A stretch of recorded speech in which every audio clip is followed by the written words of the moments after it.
नमस्कार.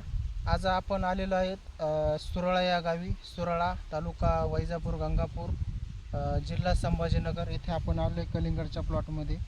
ह्या सध्या जी काही थंडी आहे, थंडीमध्ये वेलांची वाढ ही कमी होते किंवा सिटिंगलाही मोठ्या प्रमाणात अडचण येते. तर आपण इथे 12 ते 15 दिवसाच्या दरम्यान हे आयडियल ॲग्रिसर्चचं पायलट हे प्रोडक्ट आपण त्यांना दिलेलं होतं. तर तुम्ही बघू शकता वेलांची वाढ एकसारखी झाली.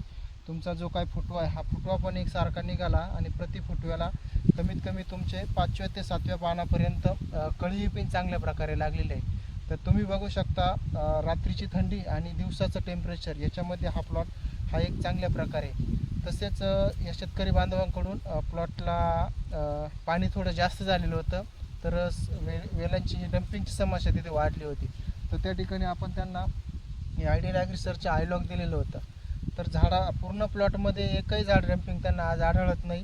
नक्कीच मी तुम्हाला एक सांगू इच्छितो का नक्कीच जिथं प्लॉटला डम्पिंग होत असेल अशा ठिकाणी आयलॉग हे अवश्य वापरावे. धन्यवाद.